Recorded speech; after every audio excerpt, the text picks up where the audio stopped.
Alors, nous avons la chance ce soir d'avoir capté Gilbert Couden, qui est quand même quelqu'un de très important en ce qui concerne les murs peints et la mise en lumière des murs peints. Et on est là ce soir pour voir comment on prépare cette mise en lumière de cette fresque des Lyonnais pour fêter en gros les 10 ans de l'illumination Oui. de ce mur. Les 30 ans de la fresque, qui a été réalisée en 1995, on les fêtera dans 2 ans. Dans 2 ans. Bon. En revanche, ce qui s'est passé, c'est qu'en 2013, moi j'en avais fait plus de 670 dans le monde entier. Ouais, parce que donc tu es à l'origine la création de la Cité de la Création, cette association. Avec, voilà, on était plusieurs. Et depuis le premier jour, j'en avais fait suffisamment. Et à ce moment-là, on s'est dit, moi je vais faire autre chose.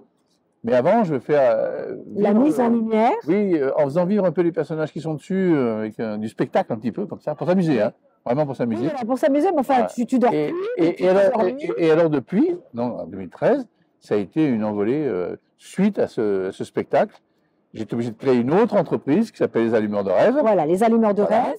Donc là, c'est Les Allumeurs de Rêve. C'est Les Allumeurs de Rêve cette mise en Cité de lumière. la Création. Et Cité de la Création. Séverine Jardin et Aïcha Bézaïr, qui évidemment reste aussi, Cité des Créations reste aussi la propriétaire du Mur des Canuts, donc ils sont aussi là et ils me suivent sur cette opération.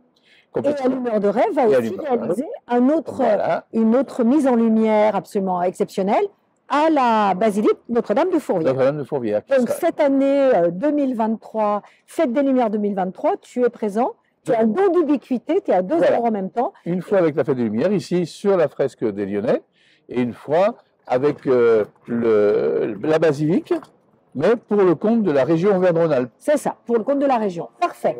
Donc là, concrètement, tu ne vas pas dormir de la nuit, tu travailles avec une équipe, vous êtes combien? Là, il y a une dizaine de personnes sur site, ceux qui installent, ceux qui mettent, ceux qui vont... Les grosses installations. On va caler chaque morceau du spectacle, chaque séquence. Et vous avez, on est d'accord, 2 sortes de caméras, donc une en haut et une en bas, enfin une partie haute, une partie basse, et vous allez les caler pour qu'ils se rejoignent. Tout se joue dans cet élément-là, que vous avez juste en face. Le boîtier en bois. Alors, qui effectivement a les 2 vidéoprojecteurs à l'intérieur, et ces 2 vidéoprojecteurs vont projeter là-dessus, avec une partie qui se chevauche, et ensuite ils vont aller glisser pour que ce soit tout à sa place, et que tout rentre à l'intérieur de la fresque. Et la thématique alors? Est-ce que c'est de remettre en avant tous les personnages célèbres lyonnais? Oui, mais avec donc un son et lumière, bien sûr. Oui, un peu particulier. Et le son, mais c'est le secret alors. En gros, il faut dire aux Lyonnais, venez voir. Venez voir d'abord, mais en même temps, cette année, il y a des copains et copines, il y a Myriam Boyer qui est venue nous donner un petit coup de main, un petit clin d'œil. Laurent Girard est venu nous faire un petit clin d'œil, donc ils vont se retrouver un petit peu eux aussi dans le spectacle. Bon, et on est impatient de voir ces 2 spectacles, plus tous les autres, mais ceux-là, parce qu'on sait que tu as beaucoup œuvré. Et dors un peu quand même, dors un peu. Après coup. Bravo et à très vite, à l'année prochaine. Merci. Au revoir.